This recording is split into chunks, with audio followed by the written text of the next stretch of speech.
డబ్బు ఒకటి ఉంటే శరీర భోగాలు వాంఛలు తీర్చుకోవచ్చు, రకరకాలు ధరించవచ్చు, తినొచ్చు, అనుభవించవచ్చు, దేహానికి కావాల్సిన సుఖమంతా పొందొచ్చు సార్. పైసలు ఒకటి ఉంటే దాన్ని ఒక్కదాన్ని మనం కానీ సాధించగలిగితే మనకి ఎదురేముంది ఇంకా అని కదా మానవుడి వెంపర్లాట. దానికి పరిష్కారం సమస్య చెప్తున్నాడు చూడండి.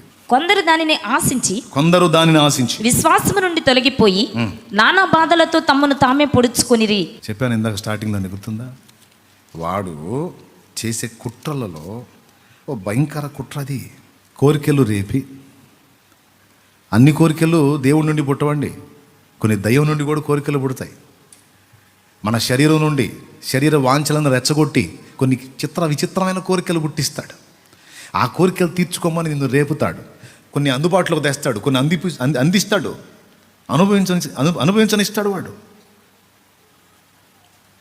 పందులకు చిక్కుడుకాయలు పోసినట్టు. పందులు పట్టేదానికి ఒక ప్రాంతంలో ఎలా ఉపయోగిస్తారు తెలుసా టెక్నిక్?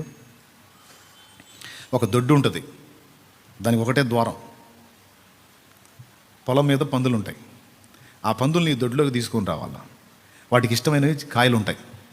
ఆ కాయల్ని ఈ పందులు మేపువాడు ఏం చేస్తాడో తెలుసా? ఆ పందుల దగ్గరికి వెళ్ళి కొన్ని జల్లి దారి పొడవునా చల్లుకుంటా ఆ దొడ్డిలోకి తీసుకెళ్ళి అందులో జల్లుతాడు. ఇక పందులన్నీ ఇక గురుగురు అవన్నీ తినుకుంటా ఈ నేలన్న ఆ పదార్థం తినే రంగులోనే పడిద్ది, కానీ పోయి అక్కడ బంధించబడుతుందన్న సంగతి దానికి తెలియదు. నేరుగా వెళ్ళిపోయిద్ది, అందులోకి వెళ్ళిపోతే మొత్తం అన్ని లోపల మనిషి డోర్ వేసేస్తాడు. పందులను వాడు పొట్టును చూపించి ఆకర్షించినట్టు శత్రువు కూడా మనకి కొన్ని విపరీత కోరికలను రేపి వాటిని కొంత నెరవేర్చుకొనిచ్చి, బలహీనత ఏంది? ఒక కోరిక తీర్చామంటే ఇక అంతటితో ఆగిపోదు, మరో 10 కోరికలు మొలకెత్తుతాయి. అది మన లక్షణం.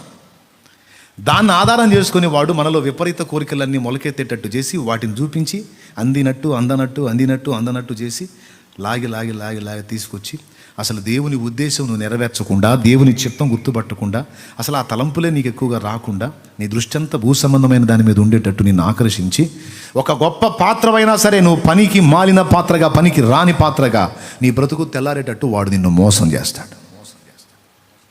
దీనికి